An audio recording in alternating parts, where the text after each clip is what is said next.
तो आइए अब हम लोग चौथा कंजक्शन देखेंगे कि चौथा कंजक्शन कौन सा है।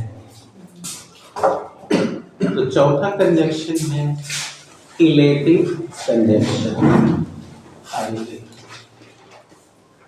इलेटिव कंजक्शन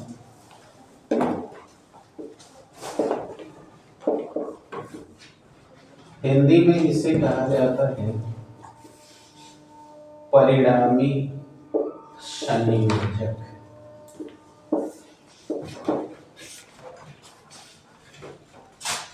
तो इसी से आपको पता चल गया कि अगर दो या दो से अधिक सेंटेंस जोड़कर कंपाउंड बनाने को कह रहा है, तो अगर एक का दूसरे में कारण या परिणाम दिया हुआ है, राइट है, तो हमें वहां क्या करना चाहिए, इलेटिव कंजक्शन प्रयोग करना चाहिए। लिख दीजिए, यदि दिए हुए दो या दो से अधिक सेंटेंस को जोड़कर कंपाउंड सेंटेंस बनाना है,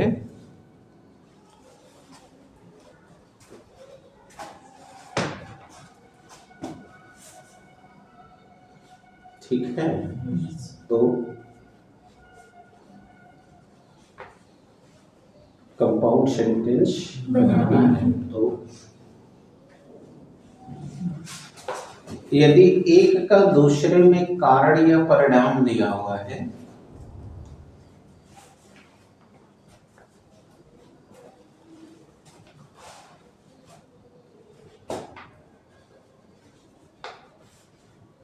परिणाम दिया हुआ है, ठीक है, तो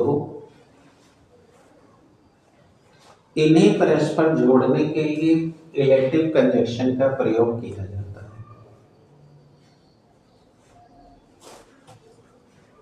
तो here it is saying that when the two or more than sentences are given and if the reason or the result are given of one sentence into the another sentence, so during in this situation we should use the relative conjunction to make a combination to form the compound sentence, ठीक है। अब relative conjunction होते क्या क्या है, तो बेटा relative conjunction होता है so, for, therefore, then, etc, ठीक है। Yes. अब इनको आप तो जानते ही हैं, शो माने इसलिए, हार माने भी इसलिए, देयरफॉर माने भी इसलिए, देन माने तब, ठीक है। तो इनका हम प्रयोग कर सकते हैं। Yes, sir. जैसे एक उदाहरण देखिए, सरला couldn't attend the class, couldn't attend the class, she was ill। अब क्या करेंगे, तो देखिए इसका अर्थ है कि शर्ला क्लास अटेंड ना कर सकी, Yes, sir. वह बीमार थी, बोली कारण दिया हुआ है। Yes, sir. तो अभी आपने यही लिखा ना कि अगर कारण या परिणाम दिया हुआ हो तो हमें इलेक्टिव कंजक्शन लगाना चाहिए। तो अब हमने लिख दिया कि सरला couldn't attend the class, यानी सरला क्लास अटेंड नहीं कर सकी। किस लिए नहीं कर सकी, इसलिए कि वह बीमार है। तो अब यहाँ लिखेंगे कि सरला was ill, so she could not attend the class। क्योंकि जब शो लगाएंगे तो ये जो कंडीशन है, जो कारण है, वो आएगा पहले में और परिणाम आएगा बाद में। अब समझ में आ गया, क्लियर हो रहा है। तो देखिए अब यहाँ शी के जगह लिखेंगे, सरला, तो ये हो जाएगा सरला was ill, so she couldn't attend the class, attend the class,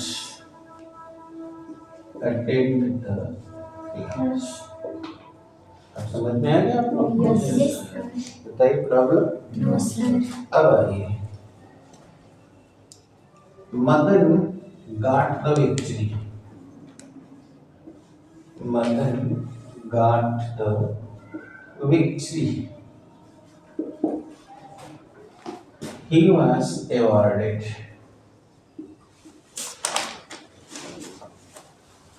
बताइए, मदन ने विजय हासिल की, Yes, sir. उसे सम्मानित किया गया। बोलिए, परिणाम है ना? Yes, sir. तो मदन वाज अवार्डेड। किस लिए अवार्ड किया गया? क्योंकि वह विजय हासिल किया। Yes, sir. अब यही अगर सिंपल बनाना होता तो आप कह रहे होते Madan was awarded for his victory, यानी वह अपनी विजय के लिए सम्मानित किया गया। Yes. लेकिन अब क्या कहेंगे? अब कहेंगे कि मदन को इसलिए पुरस्कार दिया गया क्योंकि उसने विजय हासिल की। Yes, तो sir. विजय हासिल की क्योंकि कह देंगे तो कॉम्प्लेक्स हो जाएगा, Yes, sir. हमें Compound कंपाउंड चाहिए। ठीक है। Yes, तो sir. इसलिए कहेंगे Madan got the victory, therefore he was awarded. Madan ने सफलता प्राप्त की, इसलिए उसे सम्मानित किया गया। आ गया समझ? Yes, sir. तो बेटा ये हो गया Madan got The victory. The victory, Therefore, therefore he was awarded. he was awarded, इसलिए उसे सम्मानित किया गया। Yes, sir. अब क्लियर हो गया आपको? Yes, sir. अब चलिए, अब हम कुछ सेंटेंस दे रहे हैं और आप लोग को बनाना है कंपाउंड। अब आपके सामने 4 कंजक्शन है, रिलेटिव, कुमुलेटिव, एडवर्सेटिव, अल्टरनेटिव, और सबकी कंडीशन बता दी गई है। तो अब आपको अपने बुद्धि दिमाग से यूज करना है कि कौन से कंजक्शन कहाँ लगाना चाहिए। अभी तो उदाहरण से समझा रहे थे तो आपका दिमाग एक ही चीज सोच रहा था कि ये बताया जा रहा है तो यही होगा। चलिए, इसमें खोल के नहीं किया।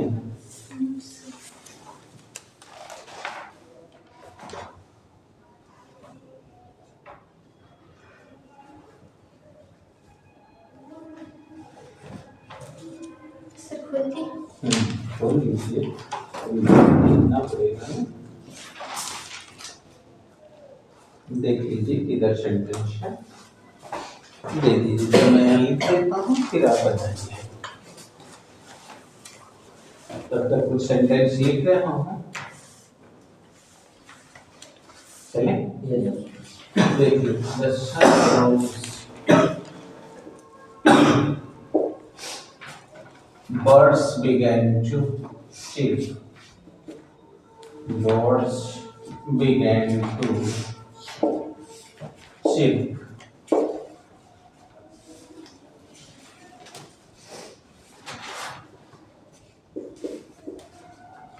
Do this work.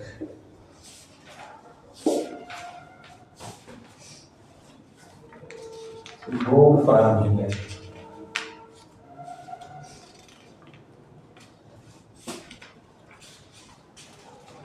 Go from here. अगला लिखा है, Sarila loves Mohan. Mohan hates her.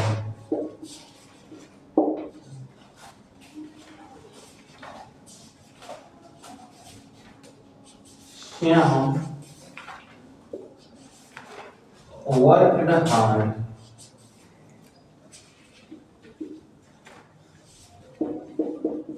He paid.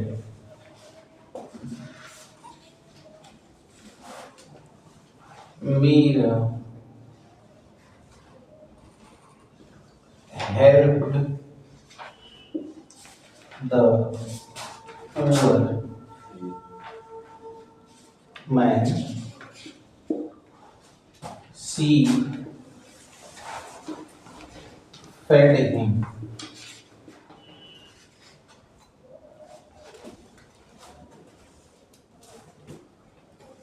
बनाइए जल्दी से करिए।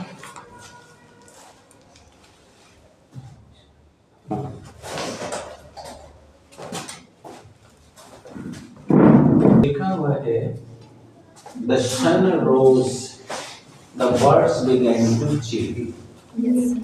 सूर्य उदय हो गया, चिड़िया चहचहाने लगी। तो बताया था एक काम होने के बाद दूसरा काम हो, तो हम वहाँ कुमुलेटिव कंजंक्शन का प्रयोग करते हैं। तो बोलिए किससे जोड़िए? The sun rose and the birds began to chirp. अब आइए इसको देखिए।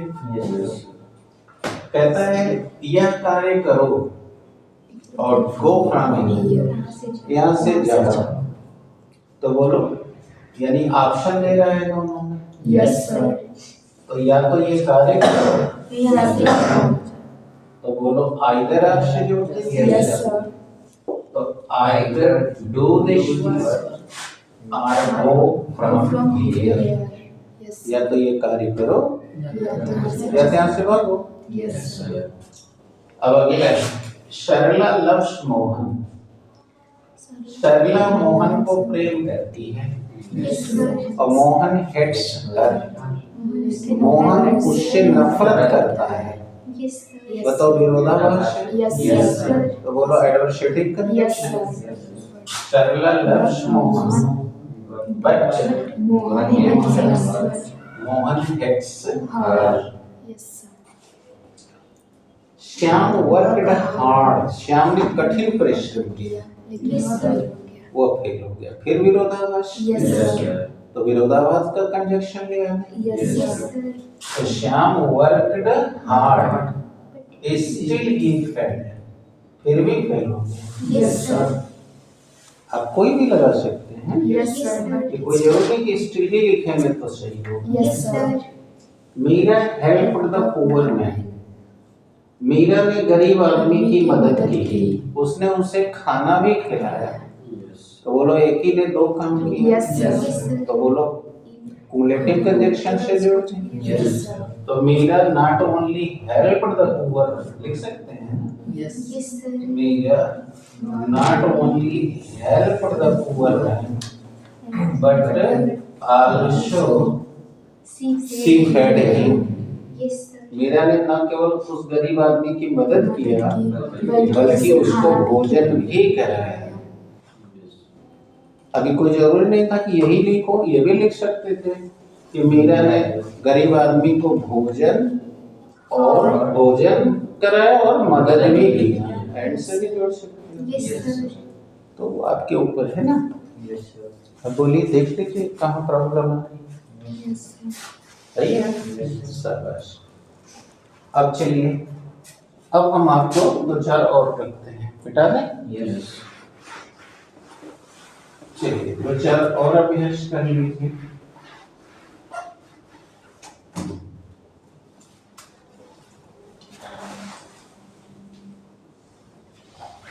तो हमारे पास कुछ सेंटेंस हैं।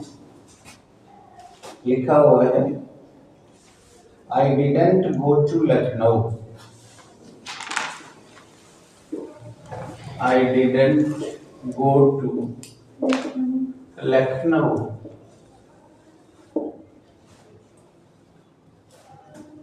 My brother did not go to Lucknow.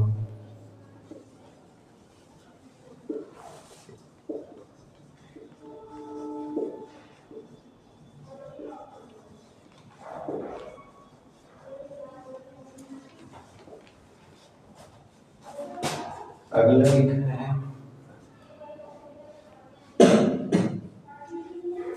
He is intelligent.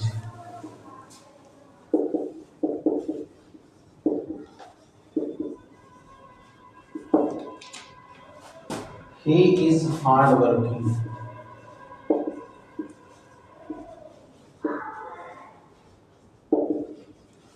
he is hardworking. He was ill.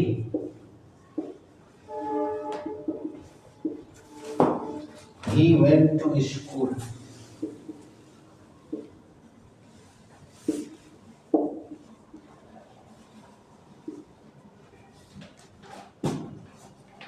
It must be done.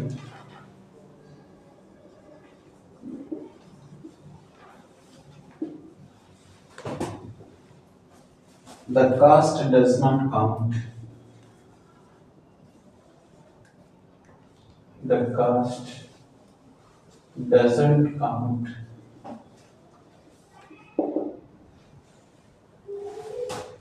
The sun set.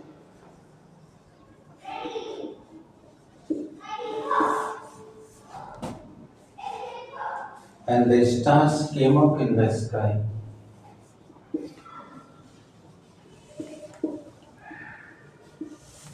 Came up in the sky. चलिए, अब हम आपको सिंपल और कंपाउंड दोनों पढ़ा दिए हैं, तो आप इसका सिंपल और कंपाउंड दोनों बनाएंगे। अब जाएगा कि सिंपल बनाएंगे सिंपल के नियम से, कंपाउंड बनाएंगे। जैसे देखिए, मैं लखनऊ नहीं गया, बोलिए मेरा भाई लखनऊ नहीं गया। बोलो दोनों व्यक्ति एक ही काम कर रहे हैं, तो बोलो एंड से जोड़ दे। तो क्या कहें, मैं और मेरा भाई लखनऊ नहीं गए। बोलो एंड से जोड़ दिया कोलेटिव। देखो, I and my brother both did not go to Lucknow. आ गया कि नहीं? अब इसी को बोलो नाइदर नाम से भी जोड़ सकते थे। न तो मैं और न तो मेरा भाई लखनऊ गया। तो बोलो इसी का neither I not my brother. अब इसके आगे जोड़ करते हो।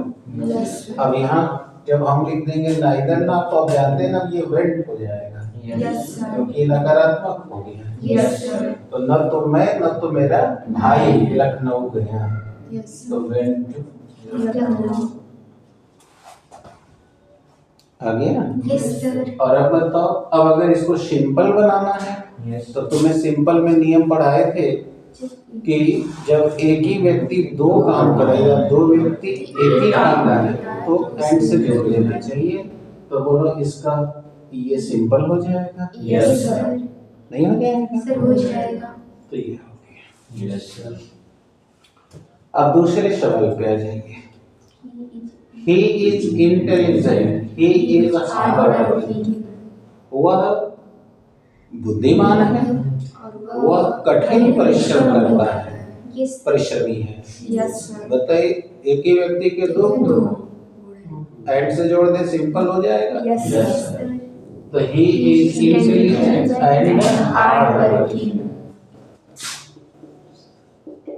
He is intelligent and hardworking. and hardworking.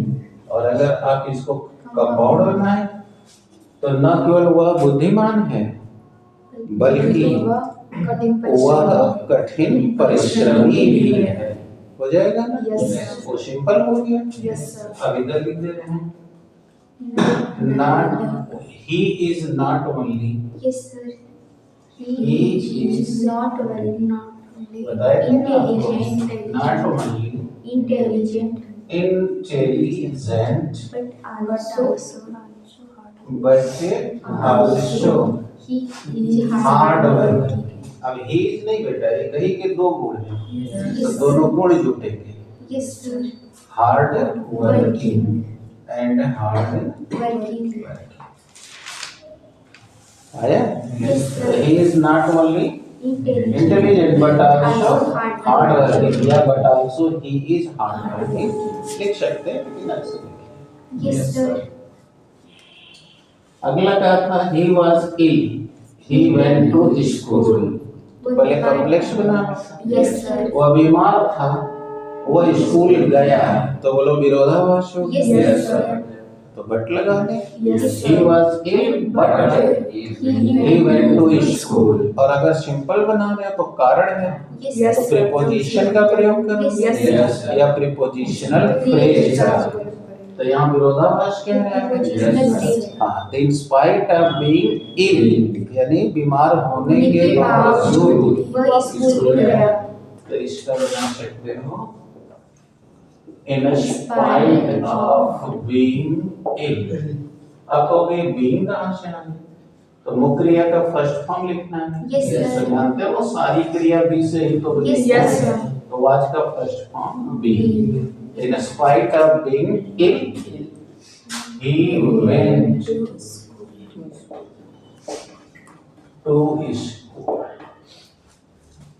अब अगला है, आगे दोनों Yes, sir. कॉम्प्लेक्स कंपाउंड भी आ गया, सिंपल भी आ Yes, गया। sir. It लिखें? must be, sir. ये सिंपल हो गया। अब कंपाउंड में क्या करोगे? बट लगा दिए। इट मस्ट बी डन, ये अवश्य किया जाना चाहिए।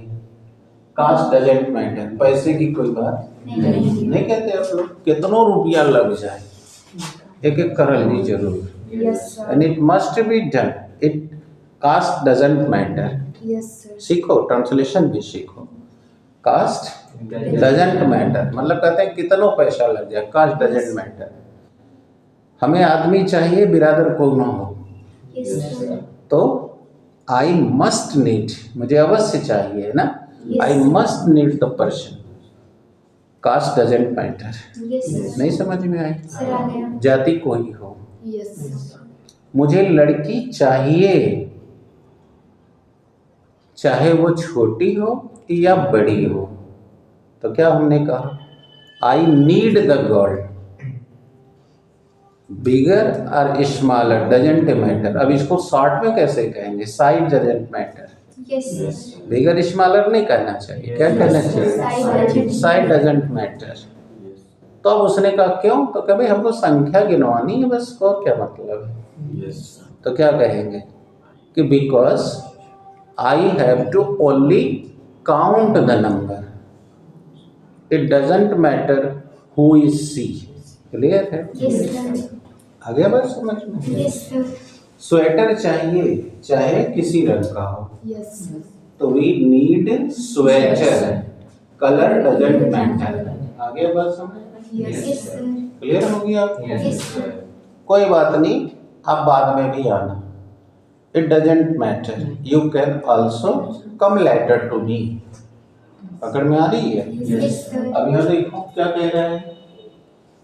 It must be done, caste doesn't matter. अब बोलो क्या करोगे? यह अवश्य किया जाना चाहिए, पैसे की कोई बात नहीं है। आगे समझ में? Yes, तो क्या करें?